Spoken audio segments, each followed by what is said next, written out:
Hello दोस्तों, तो स्वागत है आपका हमारे चैनल D2 क्लासेस में। तो सबसे पहले हम अपने इस चैनल का इंट्रो कर देते हैं। हमारे इस चैनल पर फिजिक्स केमिस्ट्री के टॉपिक्स आपको यहाँ पर क्लियरली पढ़ाए जाएंगे और हंसते हुए पढ़ने के लिए हमारे इस चैनल को कर लीजिए आप सब्सक्राइब, और जो इसके बगल में बेल आइकन है उसे कर दीजिए ऑल पर प्रेस। तो ठीक है, आज हम चलते हैं। आज हमारा है फिजिक्स में हमें क्या पढ़ना है आज कि आवेश देखेंगे कैसे, मतलब आवेश किस किस प्रकार से उत्पन्न होता है। ठीक है, तो किस किस प्रकार से आवेश देखते हैं हम, चार्ज जो होता है कैसे कैसे उत्पन्न होता है। ठीक है, तो एक है पहला स्पर्श द्वारा आवेशन।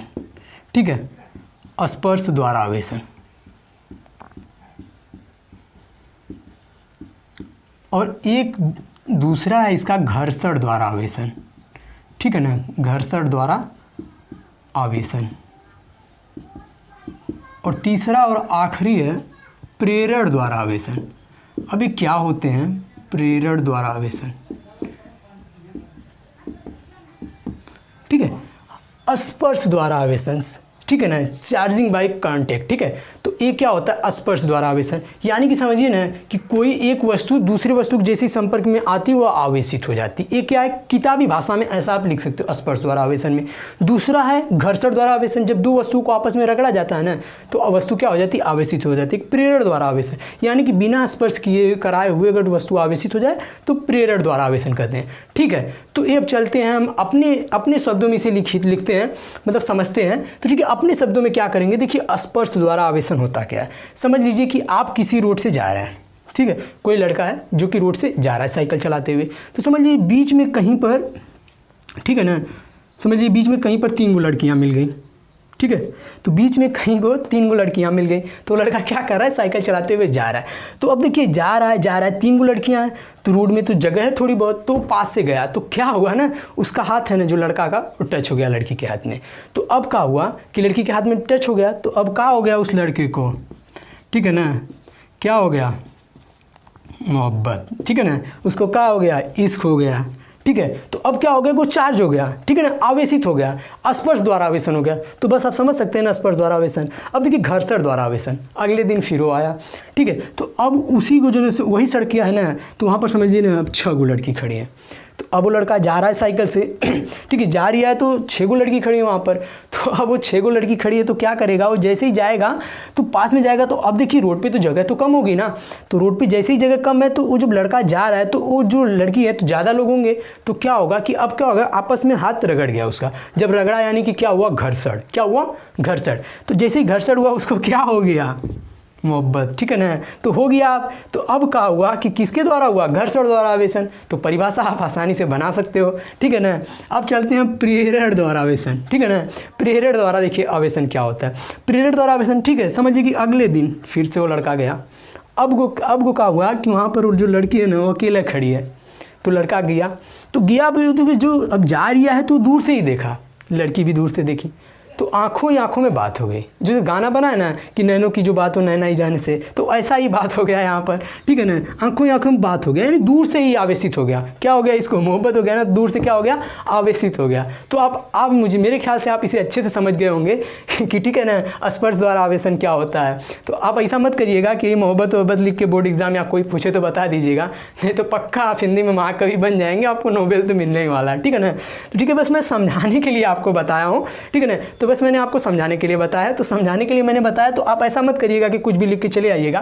मैं आपको ना समझाने के लिए बताया कि कैसे इसको समझेंगे। तो समझ गए ना, स्पर्श द्वारा आवेशन, घर्षण द्वारा आवेशन, प्रेरण द्वारा आवेशन। आप ये समझ गए, तो इसे आप चाहो तो नोट कर सकते हो। ठीक है ना, चाहे तो आप स्क्रीनशॉट ले लिए। ठीक है, तो समझ लीजिए अच्छे से। ठीक है, चलते हैं। ठीक है ना,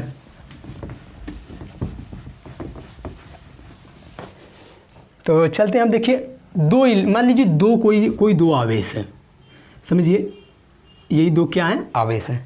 ठीक है ना, समझ में आया कि नहीं मेरे ख्याल से आपको अच्छे समझ में आ गया होगा। ठीक है ना, देखिए 2 आवेश हैं, तो समझिए कि जब 2 आवेशों को आपस में रगड़ा जाएगा, समझ लीजिए कि कोई सोया हुआ है फिर बैठा हुआ है, आप जाइए ना उसके कान को रगड़ दीजिए तेज से, तुरंत वो आवेशित हो जाएगा और आपको एक चपाट दे देगा, तुरंत मारेगा। तो क्या हुआ, वो आवेशित हुआ। तो जैसे ही हम इनको भी रगड़ेंगे ना, इनको जब जैसे ही हम आपस में यहाँ पर रगड़ेंगे, यानी कि इनके बीच क्या कराएंगे, घर्षण कराएंगे, तो ये क्या हो जाते हैं, आवेशित हो जाते हैं। तो ठीक है, तो एक क्वेश्चन पूछा था बोर्ड एग्जाम में और भी कहीं पर, तो ठीक है ना, तो बोर्ड एग्जाम में क्वेश्चन पूछा था कि अगर मान लीजिए दो वस्तुएं हैं आपस में रगड़ी गई हैं, तो क्या उसमें जो उसकी मतलब कि द्रव्यमान होगा उसमें परिवर्तन होगा। ये बोर्ड एग्जाम में क्वेश्चन पूछा गया था कि जब दो वस्तुओं को रगड़ा जाता है तो उनके द्रव्यमान में परिवर्तन होता है। तो ठीक है, इसे समझते हैं। तो देखिए दो गो वस्तुएं, समझ लीजिए एक ही है एक ही है, तो द्रव्यमान की बात कर रहे हैं। तो समझ लीजिए आप, मैं एक उदाहरण बता रहा हूँ, समझ लीजिए कि आपका वजन मान लीजिए 50 किलो के हैं आप, ठीक है ना, ठीक है 50 किलो के हैं आप, मान लीजिए 3 मंजिला, मान लीजिए कोई भवन है, ठीक है 3 मंजिला भवन है, आप यहाँ से तीसरे मंजिले से आप कहाँ पर कूदे, दूसरे मंजिले पर। तो ठीक है, तो आप तो ऐसा नहीं कहेंगे कि नहीं भैया नहीं हम वहाँ से कूदेंगे तो हमको घाव लग जाएगी, हम अपना यहाँ पर ना 45 किलो यहीं पर छोड़ कर आएंगे, बस 5 किलो को ही लेकर कूदेंगे। ऐसा तो नहीं करेंगे कि फिर ऐसा कहेंगे नहीं भैया कुछ ही ग्राम लेकर कूदेंगे, ऐसा तो नहीं करेंगे ना आप। आपका जितना मान लीजिए 50 किलो के हैं तो यहाँ से यहाँ तक कूदेंगे तो 50 किलो के होकर कूदेंगे ना, तो समझ सकते हो ना, 50 किलो के होकर कूदोगे। तो जैसे ही मैंने बताया था कि जब इन दोनों को आपस में रगड़ा जाता है तो इलेक्ट्रॉन का भी स्थानांतरण होता है। अब कैसे होता है उसे भी मैं बता दूंगा, तो पहले आप इसे समझ लो। जब रगड़ते हैं ना तो इसमें से क्या होता है, जो इलेक्ट्रॉन होता है ना इस पर आ जाता है, इस पे से इलेक्ट्रॉन किस पर आ जाता है, इस पर आ जाता है। तो जैसे रगड़ते हैं तो इस पर इलेक्ट्रॉन कूद कर इस पर आ गया, तो जब कूद के इस पर आया तो इलेक्ट्रॉन जो कूदेगा इस पर, इसका द्रव्यमान भी मान लीजिए इसके साथ ही तो इस पर आएगा, यही ना।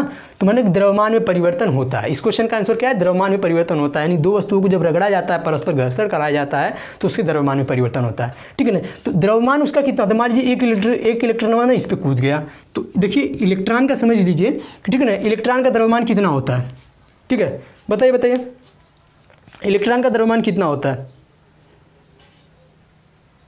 ठीक है,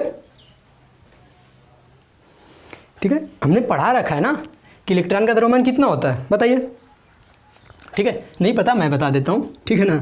इलेक्ट्रॉन का द्रव्यमान होता है 9.1 गुणे 10⁻31 किलोग्राम, ठीक है ना।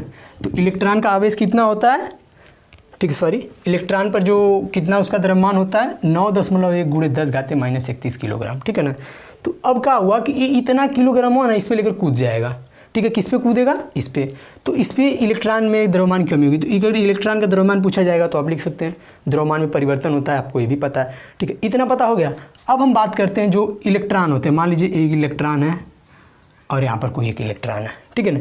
जब इन दोनों को मान लीजिए आपस में रगड़ेंगे तो इनमें द्रव्यमान में भी क्या होगा, परिवर्तन होगा, ठीक है ना। तो अब हम कल पढ़ेंगे, या हो सकता है आज ही इस पर नेक्स्ट टॉपिक्स पार्ट 2 भी आ जाए इसका, ठीक है ना, प्रॉपर्टीज़ ऑफ चार्ज, यानी कि आवेश के गुणधर्म, ठीक है ना। तो आवेश के गुणधर्म, यदि आपको ये वीडियो अच्छा लगा हो तो लाइक कर दीजिएगा और शेयर भी करिए कि फ़न के साथ आप पढ़िए, क्योंकि आप ना अगर मान लीजिए फ़न के साथ पढ़ेंगे तो आपको अच्छे से समझ में आएगा। ज़्यादा सीरियस होकर मैं पढ़ाऊँगा तो आपको भी कुछ समझ में आने वाला नहीं है, ठीक है ना। तो हमारे चैनल को कर लीजिए सब्सक्राइब, तो हंसते हुए पढ़िए। Then thanks for watching my video and take care.